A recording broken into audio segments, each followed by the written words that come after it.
like to think that we have this deal with kids, which is, look, I'll make it possible for you to live indoors and eat, and in return, you just follow a few simple rules. Okay? And when we're keeping our side of that bargain and the kids aren't keeping their side of the bargain, we really feel frustrated. Okay? So we're going to talk about how to help children follow rules. The first thing is that remember, what you're trying to achieve here is an atmosphere of mutual cooperation rather than mindless obedience. There are many opportunities to show cooperation one with another, to reward cooperation, to remark on cooperation when you see it, to provide opportunities to learn cooperation.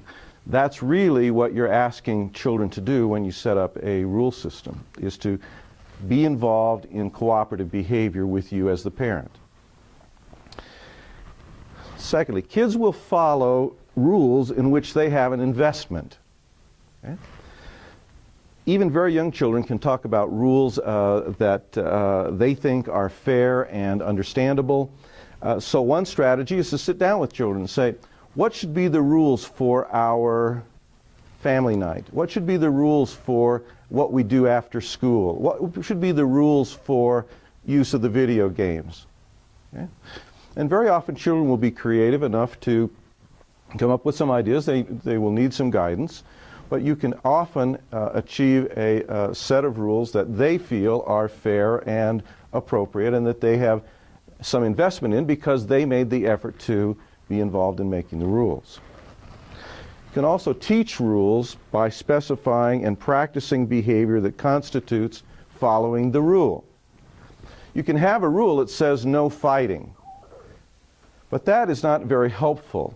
What you need are rules about how do you interact in helpful ways when someone is not cooperating with you? What if someone grabs your toy? What if someone is hogging the video game and they do it in an uncooperative way? What are you supposed to do then? What is the alternative to no fighting? Okay? To be able to sit down with children and help them understand in a very specific way, in very specific situations, this is what you do. This is the alternative to fighting. And then you look for opportunities to reinforce that behavior. It's important now to focus on positive behavior with words and with actions. Be specific. Provide opportunities to role play and practice the behaviors that you are expecting the children to cooperate with. One Sunday school teacher had a set of rules that she went through with the children at the beginning of every class. What do our eyes do in class? Everybody says, look at the teacher. Okay. What do your ears do in class? They listen to the teacher. And the teacher had a drawing of a girl, and she'd point to these various body parts and say, and ask for the children's responses. What do your hands do?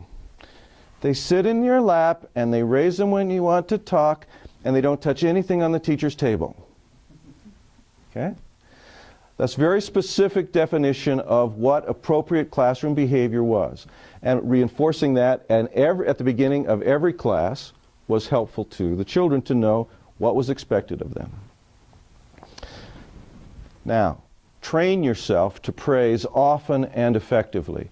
We're much more responsive to inappropriate behavior than we are to positive behavior.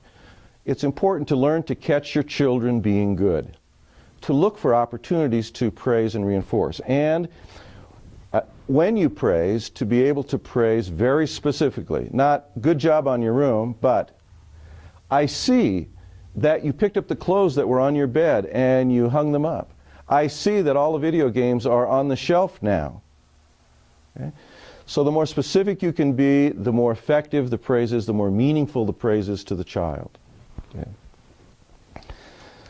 When you have to address a rule violation, then you want to avoid attacking the child's personality or character. Okay? What we don't want is, you're so rude, you always interrupt. Okay? The alternative to that kind of behavior is to be able to talk more about your own feelings, to say something like, I feel so frustrated when I start to say something and I can't finish. Okay? Good, straightforward I sentence. Okay? Okay. Always seek alternatives to punishment. Okay? Always seek alternatives to punishment. Some alternatives might be, for example, pointing out a way to be helpful. Okay? So the child's in the grocery store and is acting up, and you say, would you go pick out 3 of the yellowest lemons for us? Okay? That's a way to be helpful. Express strong disapproval. To be able to say, without attacking the child's character, okay, that really is upsetting. I really don't think that that's appropriate. I'm concerned about that. I don't want that to happen anymore. Okay? Give a choice. Well, you can ride in the car seat, in this cart seat with the seat belt on, or you can walk beside me as long as you stay close to the cart. Okay? And then be willing to take action to intervene. Okay? As we were talking a little earlier, don't impose any kind of consequence that you can't make happen. Be willing to take an action to actually make happen what you want to happen.